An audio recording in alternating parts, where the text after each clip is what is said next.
What's up, guys? Quick video for you here.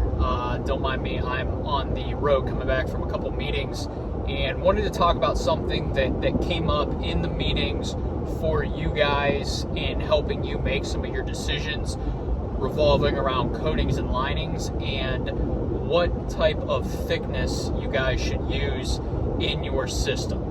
Okay, and what I mean by thickness is, and it may sound obvious, but I'll explain, is with coatings, specifically your industrial coatings, not necessarily just a paint, but with these systems, there are thin film systems, which think of like paint, right? Your thinner systems, you're going to brush those on, roll those on, perhaps spray those on, and then you have your thicker systems, which are your paste, your trowel grade materials, your mortars, things of that nature. And so the two core things to consider here first would be, what is your application? On one side, and predominantly what I deal with, is your corrosion side, and then the other side is your abrasion side. And so with corrosion or with chemical attack, and I normally lump those two together,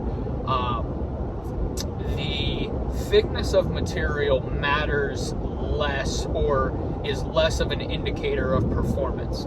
And what I mean by that is, let's say we have a sulfuric acid tank, all right? I could line said tank with an epoxy that may be geared towards sulfuric acid, or I could line it with marshmallows.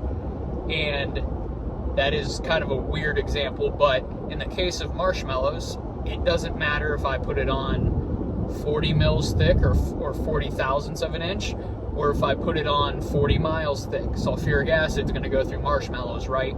And so that's what I mean by chemical attack and the thickness having less of a role.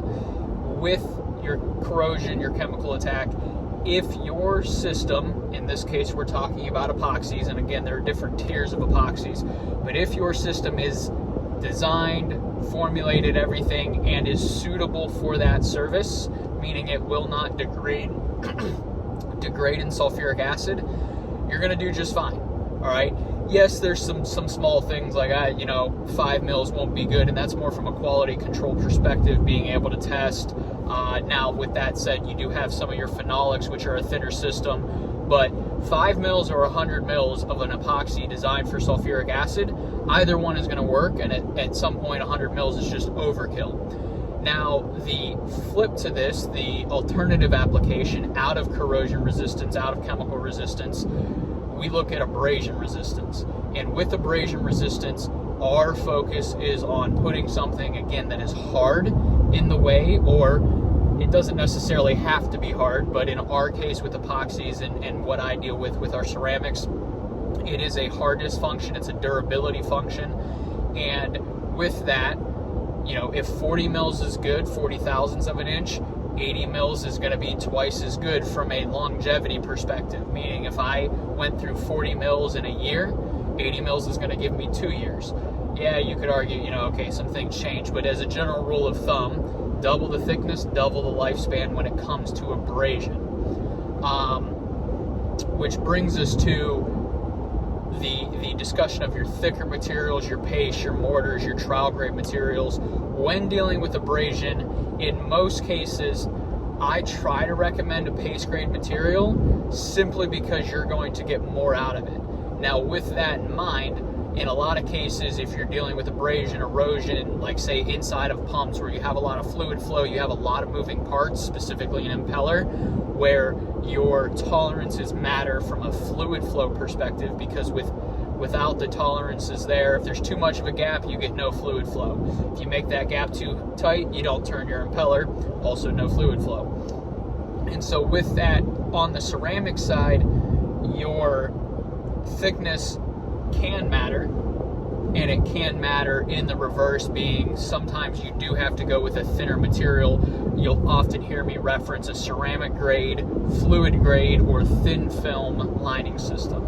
And so that's where, in a pump, great opportunity to use a thin film system. There's a number of people out there that all make good ones. I've yet to really come across a bad one from a number of manufacturers. On your paste grade side, there you can get in with some differences because pastes are harder to work with. So some manufacturers, performance-wise, it may be better. Application-wise, it may be harder.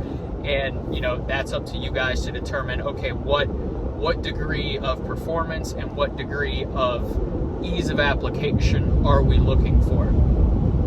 Now, with that, on your thicker materials, your paste, your mortars, your beaded products, things like that, those are more suited for ultra high wear that isn't necessarily in a pump, and or your transfer points, high impact areas, anywhere where you're dealing with bigger materials and where tolerances just don't matter. Hey, I can put this on an inch thick or a foot thick. It's not going to affect how my process is operating. That's going to be a great place for your thicker materials. Now, one nuance to the thicker material for corrosion that I want to highlight is anything dealing more with like osmotic forces. And for you guys, the easiest thing or most familiar thing would be like demineralized, deionized water, right? That's absolutely pure water.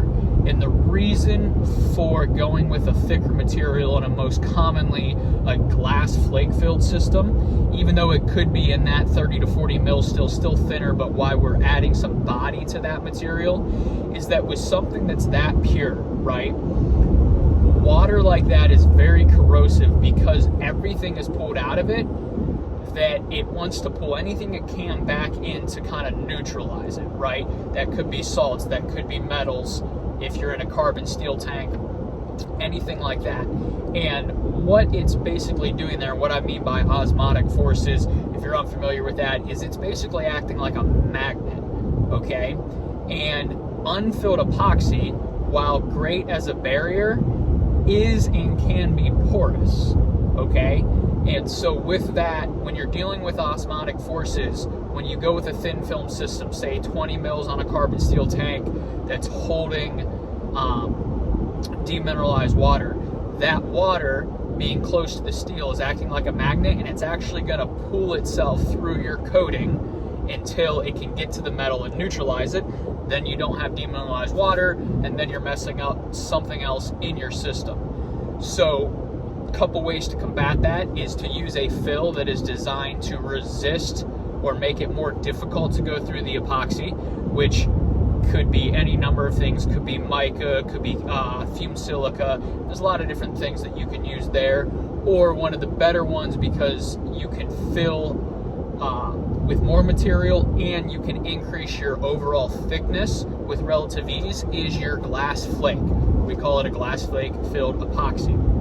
And what that's doing is basically, without making it a pipe, it's the same principle as a fiberglass reinforced pipe, where you have lots of resin, lots of fiberglass, and it's designed for more aggressive chemicals. And so that's what we're able to do with those systems. And that's, for me, that's really the only one I come across where thicker is better in terms of corrosion. But again, in most cases, your thicker systems are more applicable to wear, being your high wear, high impact, anything like that, because it's just more material that you have to go through. And your thin film systems are more geared towards your corrosion and your chemical attack, just because, again, if it's designed and able to handle whatever you're putting it in, then it really doesn't matter how thick you go. Again, with some rules. A 1 mil system, you're just not going to get good coverage out of it because you're going too thin, but you don't need 100 mils. You're more in that 20, 30, 40 mil range. So if you guys have any questions, drop a comment down in the description. Let me know if I can help you with anything. Something that I'm going to make sure I say on every video is everything I'm talking about is things that I deal with, but all of this information is for you guys. If it helps you in some way, whether you're working with your supplier, your distributor, your manufacturer of these different materials, if you want to work with me, I'm all game, happy to help in any way I can. But again, this is for you guys. So, you know, relay these questions, ask me questions that you should be asking maybe your people when you're dealing with a project or a difficult application, and I will reach out, we'll connect and see what we can do. So appreciate you guys. Take care. Godspeed.